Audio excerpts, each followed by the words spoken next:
Après Astuce Santé, mesdames et messieurs, nous passons à notre deuxième sujet. C'est devenu carrément un phénomène, on va se le dire. Nakati Abisso Mboka Congo, Tomoni, chaque artiste musicien, Lelo Azokoma Naoyaye Sankara. Tu vois qu'il y a un groupe Nyon Suisse à la Kafoza Naoyaye porte-parole, mais Lelo Tomoni et comme il a dit Solomoko, il y a Sankara. Tout le monde, aux l'artiste musicien, aux la ngambo mosutu pata comédien, aux en a besoin, tobozo se sentir la nécessité à la naoyayo Sankara. Pourquoi cela? Sankara yango, c'est quoi? Et pour en parler, Yemoko Azali dans le monde déjà, Tomoni initiateur, il y a Elisolo yango, Sankara de Kunta sur notre plateau. Bonjour. Oui, bonjour. Merci en tout cas Sankara de répondre positivement. On a eu Abisso invitation à Lelo. Merci. Alors phénomène Sankara, Lelo Tomoni Sankara, qui est Sankara? De quoi Zolanda tant que tu télé sur la phénomène Sankara, à quoi comprendre ni yango? Ouais, déjà merci beaucoup en tout cas de vos pensées nangai. Déjà Sankara, phénomène Sankara, Sankara déjà c'est encouragé.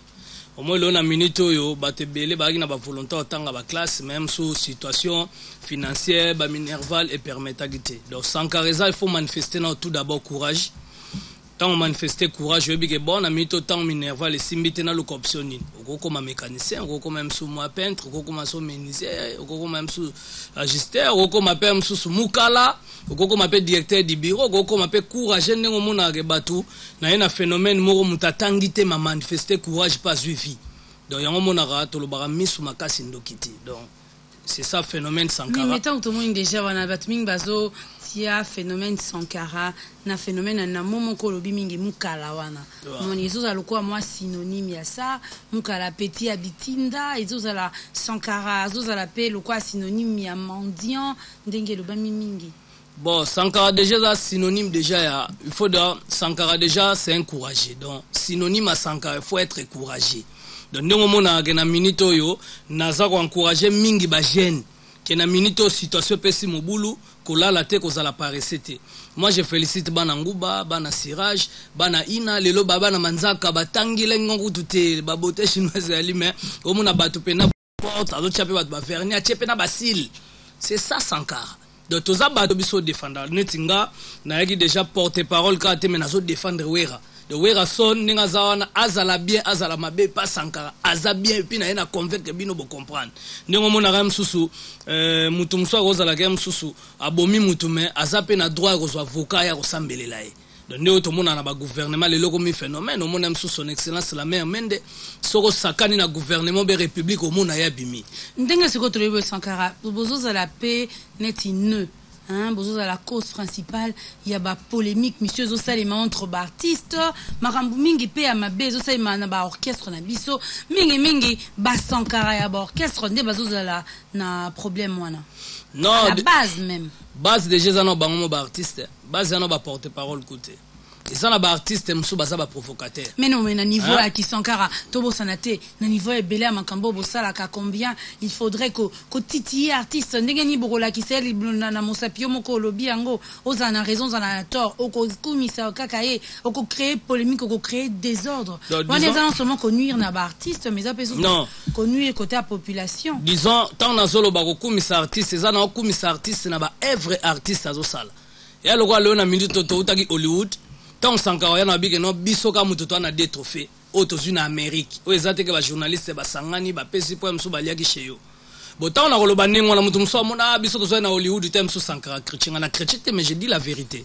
Donc ndeto zo mona ke ba artiste bango mo pe mususu bazana so nga bimsa disque na ko mutala na ko luka polémique na nani afandi pe na biki na fei na take na wera o moni mso attaquer wera. Ba porte-parole déjà porte-parole ndeto monaka eza ba droit na bango leo na mito mutako bala na ginzonzo monaka mutako zo parole ozala ezaka wana te porte-parole à gouvernement ali porte-parole à Congo azali porte-parole à église azali porte-parole donc ozo comprendre que lelo na mito yo eza moi qui mukala ndenge meto ken nango na ninga technologie changer nde kala d'artilo le ordinateur to comme siko na ba directeur du bureau okoya mso avokuta na mu concerté chez ya mais reconnaître yo moko ke eza na yango qui mukala qui mon ndenge ya kosala matolo ndenge ya ko misala ndenge ya ko abrutir population. Déjà lelo na minute tout le monde a beta matolo chaba tutu oyebi okomona mso président moi Ghana beti matolo pas Obama okomona msu pasteur mo pa beti bandimi matolo bongo dimi boko chate. Donc matolo mutu nyonso toto che matolo tout le monde abeta matolo. Même RTG msu bo beti matolo na matos mo bo na Ukraine. Todo ça boy Sankara pour tout ça vraiment dans le débat tout le monde a combien est-ce que phénomène wana qui Sankara ezopé c'est yango vie alors que ndenge to l'homme doit manger na sueur ya front na ye moto sengeli ya sala mais bozo rendre facile un peu certaines choses netita comme matolo wana to moni kezali phénomène Sankara ivandeli yango vraiment moi mingi non matolo na uto betelo déjà ndingo zabo na minute oyebango lelo kala ba journaliste ba osengate. Mais le comme appelle un journaliste, aibi kam soto ko sangana moi 10 soto beteli kaka emsu mama kaola gito to bandolo belela emsu makambo assurance ba opesa. Donc wana ko côté matolo tout le monde est frappé toi na Congo ya Shopstar. Mais tout le monde a combien phénomène Sankara pe nanga mo msusu tozo lenga moi ndambo direzo ezo rendre fainéant to pezo abrutir population. Non, yo façon ozo kende nango plus matolo mais ngana betolo plus courage. Donc cela veut dire mutatangite mazui vie. Neti leo na minute ngai na fandaka na France ba période mo ba ebsanga ba bino il faut na sala rôle qui journaliste na interviewé Zidane Roberto Carlos Claude Makelele. J'étais parti en Espagne sur bête internet au monde un journaliste congolais bah comment que un matoliste donc un journaliste congolais na qui interviewé Zidane honneur nanga po Zidane apesa bino mbote bana Congo mbote na bino bobeta YouTube Congo comme mukie na kuta na ba Claude Makelele ba Roberto Carlos eza un journaliste congolais tant na zu rôle que journaliste mais na ki journaliste c'était mais le na minute Sankara de Kunta nazo expliquer ba tout que il faut bo sala bo manifester courage na tangite lelo excusez-moi ça qui ça qui fanta mais na memi ba batuna ba poto le na minute na sungi pe bato ebele le na minute na pesi ba emploi donc naza muto nazo créer nazo contribuer na reconstruction nationale ya Congo donc cela veut dire ozo mona bato musu ba telemi na boulevard akomona pe car mo sabatinda bandio sokolango azeli muto atanga bima venga na sokola eka ça iba bakamati ba pese mon c'est ça courage ya Sankara de Kunta le na minute na valoriser yango kala artiste azaki voyou kala bato tozomona lelo msu shege bobenga shege mais lelo na exemple msu masananga mwa utipoto Eddie japonais mais c'est Franklin bakena na ba époque Kester mais lelo na minute c'est un millionnaire ezana bato msu lelo na minute tokotia msu ba Roger Ngandu ba porte parole mais lelo artiste Sankara de Kunta c'est ça aussi avec les Sankara vous aimez tout le temps citer les noms des gens tout le temps les mabanga et tout le temps c'est pas les mabanga ça et ben les exemples à suivre donc lelo na minute sur le bis Sankara obwaki ngate bato msu ba pesa ba exemple lelo na minute comme msu passer moi doté ya non ngana sepela na mona mbale o Sankara souffra mandimaka pas souffraki po bato msu arata ngana kola bien mais soko vérifier pas kola ne bien te le biso to bato to expliquer bino que to koli bien te nagi na projet lo ngata na otanga classe nagi na idée un jour na président de la République mais Minerva le bomingai siko lokwa na raté ko za président siko fona kita siko na manifester courage yango moni leo na minute au super 3 fois par an français bo eskizenga na botate na bandio botana poto leo na minute na tamboli monde atie o leo na minute na comprendre pe mangambebele taneti na minute na zosongela ba étude siko na minute na zosongela classe parce que Minerva les a donc nazo comprendre que mutu na mutu akomi ko évoluer wana Minerva le akite wana ngana songela classe pour Minerva les a donc vie ezande ngwana leo na minute oyo Sankara de Kunta leo na koti na katane mais ndé to mona ka kalem sous conférence nationale souveraine même sous parlement même sous député mais tala Sankara de Kunta na katane tala veste na fani pe na plateau RTGA on a salué par l'ambition plus moi bilo aza mutema malamu makasi merci beaucoup Sankara tozo mona nangambo msusu courageux nanga munengo besi na expliquer mais depuis que yo comme ici l'isolo yango comme phénomène exhume ampleur ce que le bossel à moi bilan yo mo comme kana moi ko analyser est-ce que au moni au sali moi pas ils a dans le bon to ils a dans le mauvais ils a dans le bon déjà na minute yo tant nazo expliquer bino que non bateau yo nazo peksa bateau ke ko yibati de Luka ils a peu biblique hein.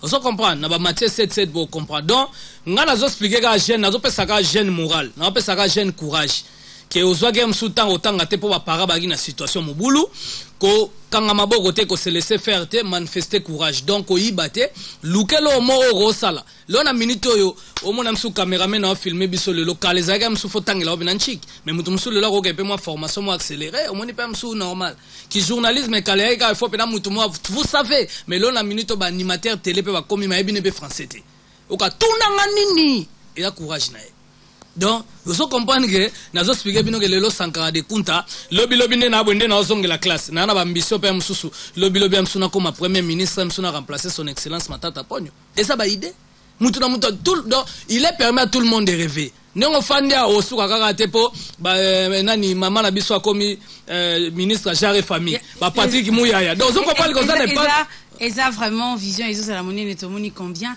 mais on a voilà, merci beaucoup na régie pour la réalisation pour l'élément tout kolanda.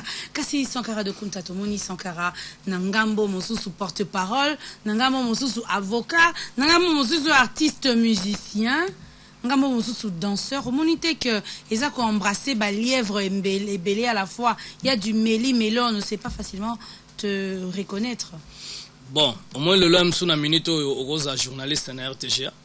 Nous avons aussi les samso combien sous secrétaire so wapi ngwana msupo ko na parlement comme soki notaire soki nani yango donc ezana ka ba métier pas mundele ça dérange pas ndio mona ramsu mutu msusu avocat makuna sambi na tribunal la Gombe akeo la kalamu akena nini bolo bateke fa suka na tribunal la Gombe donc Sankara de Kunta na métier te yango makamna sabino c'est encourager ndi na speaker bino ke boko bando luka msusu ba bando tonganda kuna masote mena bando lamba de asima na meka ndenzoto so ekanga mi bafuti ngai so bebe bila excusez-moi je suis désolé. Donc c'est ça Sankara de Kunta. Ndé na expliquer bino que Léona Minito Sankara de Kunta donc ba métier c'est belé. O bomoni na clip nanga na réaliser que on a Paris na massa nanga Blaise Elema Léona Minito to na producteur a monene Sonima musique. So taliango mona na ba chaîne câblée plus les kakamakasi to kenda ba payer belé Afrique et cartonnera makasi mais au mona na Congo ba ebioka Sankara de Kunta moi porte-parole. Mais les bandes babinga artistes toti Hollywood na wera avec Héritier Watanabe to bini ba américain baso kangana ba photo yeah sing bazo lela mabe na ye na bini na ba Bercy na bini ba parler des sports ba Madeleine ba bloco tout mais au moins autant zo expliquer mutu ngana za artiste ba artiste wabi yalo ave porte parole Congo ba yebi ko minimiser musala mutu ndeko mona mutu mso aza comédien ndé tout monde a même na ba poto comédien millionnaire journaliste net ba parti pauvre de voir mso aza nini mais le l'homme voilà journaliste RTG on a boyeb sa zilanan bazo na valeur tem so sengo audience mo bokota na bureau moi makonzi de photo banana ko considérer batu na Congo bo considérer na biso ba Sankara de Kunta o lelo ndé nazo expliquer bino ke na kutana ba Zidane eta que journaliste naza eta que artiste o lo na minute na sala disque za na 9 clips ça n'a rien à voir. Sankara de Kunta Tomoni combien cette ampleur et Zouami n'andenge comme musique mais la musique en on est toujours inspiré par quelqu'un source d'inspiration to peut bien un rap pour les artistes na artiste moi akufa Michael Jackson yazaki muto ngana s'inspirer makasi et puis tanazo fanda nazo kasusu ba werason tanga zo embela ngapi na basera manunga mami momela wa inoka garçon yo boga oyemba bien boy. À l'époque, vous sentir que déjà, pour ta biso to banima ma musique, ma sananga emso talanga fali poupa, ozo compadre to beta déjà ba musique ba manzanza à l'époque. To eba déjà que non tant to beta lobby lelo fali comme fali poupa, lelo tanga to tala massa nanga zo tala massa ne Sankara de Kunta, le na minute na beta fikin. Ba concert ezana ba DVD zali. Donc pour vous dire que le na minute faut qu'on dit mais évolution mutu. Ngana zo expliquer ka ba jeune que il faut bon manifester courage parce que musala morote il y a pas de son métier il y a que des sortes et c'est révolta kaote à un moment comme on a que Lelo Ozalaki unique hein pour on va se le dire à l'époque il y avait plusieurs porte-parole ngambo quartier latin tomoni a porte-parole tomoni ngambo mususu wenge BCBG wenge musica na orchestre nyonso viva la musica aussi mais Lelo est commis non seulement aux na porte-parole mais d'autre part pe ozoluka ozalana Sankara na yo et révolta kayote ça plus na besoin de la uniqueté non moi lelo na minute on a plaisir na ngesalaka na ofanda msupe na ba parlement batangi komba Sankara te o Sankara ya opposition o Sankara ya pouvoir o Sankara ya pasteur nanyo o Sankara ya nanyo na nanyo donc qui Sankara de Kunta lelo za su ya musique te donc pona nga eza déjà plaisir na sali style mon lelo kangambo koyo. Donc ndeba yambanga koleka tous les leaders na mboko yo ndé na ucho aux États-Unis avec mon président Werason na bini na Hollywood.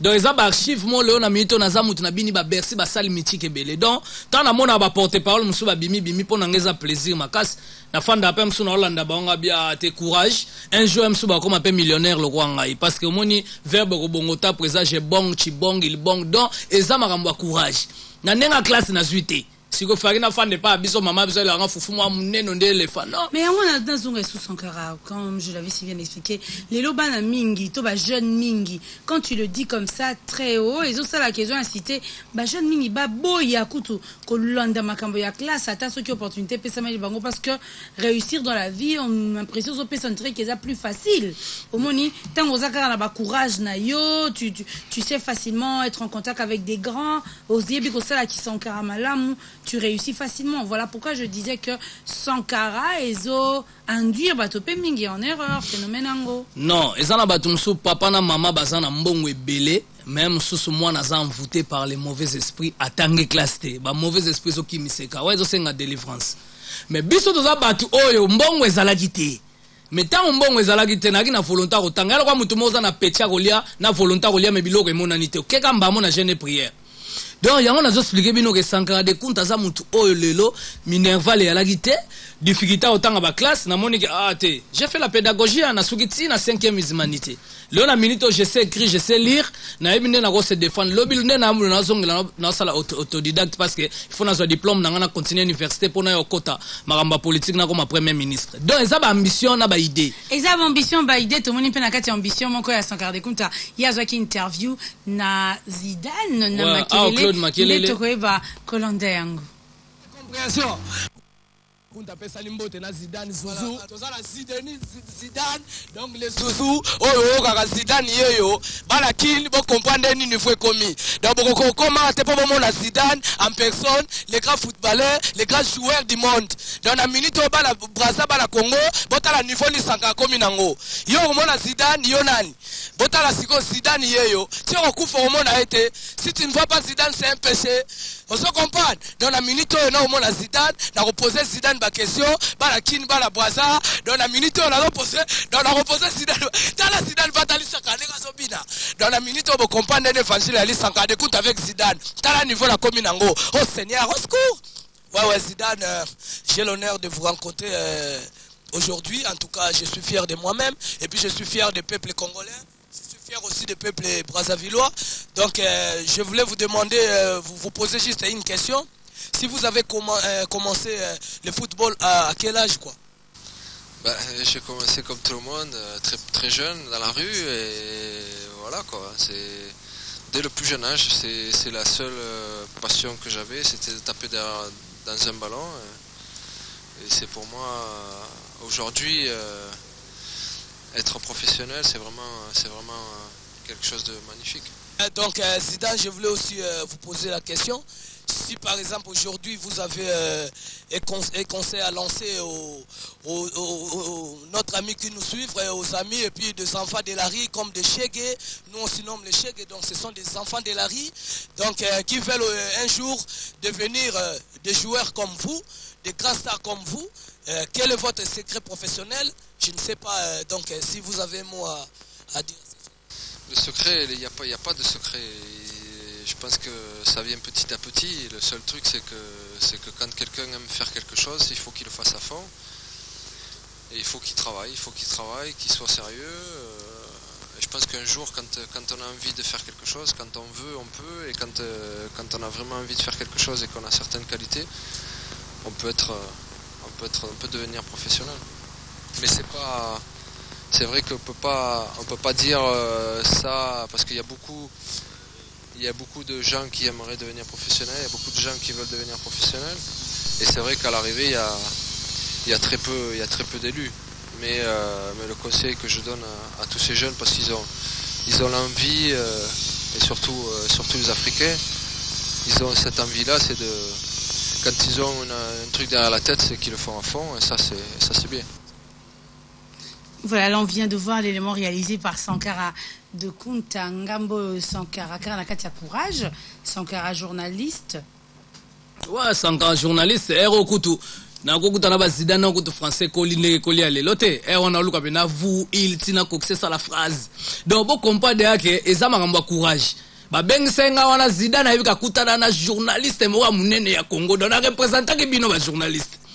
Donc pour vous dire qu'il n'y a pas de son métier que de sorte, il faut manifester courage. T'as la français de Nazo Luka, là on a tangé la classe, là on a eu pas ma voisin, là on y a balabala. tanenge nazoluka mais Zidane a comprendre Sankara ninga sololi. Donc pour vous dire que l'on a minute yo phénomène Sankara bozora na ninga matolo te botala babiloko po congolais ndandima muninga ne congolais te.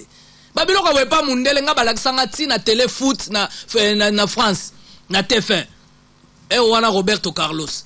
Bon yebisanga siko ba Zidane ba niveau ba Roberto Carlos ba Claude Makelele o ezaki contrat na ke na zuilango pe mbongo ya munene o lona minute o salanga pe bien na sombela bana nga lupangu na France. Donc c'est ça.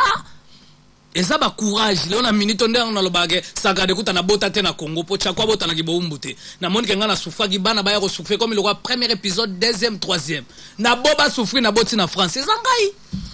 Donc mutu na vifo yeba na uchi wapi naza wapi nazo kende wapi so yebika biloko wana mais on dirait que tango yebaka na ko expliquer ngo ba tu es raté na ndinga réalité c'est plus faire rêver les gens ndé au sala mais alors qu'il faudrait être réaliste déjà so eloko ezaka ya ba rêve ezeloko mo ozo rêver au salango pe ozo tika batu na mais ngasiko ezeloko déjà na saliango des exemples à suivre ndé au mona mutu mso ko fanda bino nga pena modèle nanga msusu ezali mso puisse mobile. Et ça, Monique, non, viens, on a peine à RTG, à tala lelo, to comme une condition, mon konzasika, et photo la taba veste. Osomon, de comme une ngata mutana veste, te kende ko defa luka RTG, et faux veste. Si kozo monana ba veste, muso a risque, ba veste, muso a bien qui pète comme on a veste. Donc c'est ça, mutuna mutaya na strictire na e. Léona minute, son excellence, matata poni, bibiso no toke na banque. Osomona kena maman mo ayeba gine carte bleta, ayeba gi relevé bancaire, te marqué banque. Et ça, ba évolution, faut innovation ça. Et alors, on a minute autokozaki na assurance te mama Carole a gito na assurance. Merci bien. 800 Karadekut à Tomoni, combien innovation Ezali, combien évolution Ezali. Merci en tout cas Ndenge au répondaki positivement na oya biso invitation mais tant que tu amba kio est-ce que ça motuna moko za kio zela ozu motuna ngote? Ouais, fa botuna nga déjà na bana combien? C'était cette question de Zaki et puis bana ngo bazotanga netinga na zwaki chance à otanga te. Ozomona siko lobby bana no linga basala nini ba question zebele. Merci beaucoup Sankara Tomoni Rosalingi. Tant on te Rosala vraiment à Sankara comme l'invité pour parler de Sankara en long et en large. Mesdames et messieurs, c'était un réel plaisir. Partagez encore une fois ce moment avec vous. Une dernière phrase avant de nous dire au revoir. Ne laissez personne prendre votre sourire, quelle qu'en soit la raison, cela n'en vaut pas la peine. Ne laissez personne prendre votre sourire, quelle qu'en soit la raison, cela n'en vaut pas la peine. Retrouvez cette émission sur YouTube et là déjà c'est sur notre site le www.groupeLavenir.cd. Nous vous retrouvons demain avec le même plaisir. Bye bye.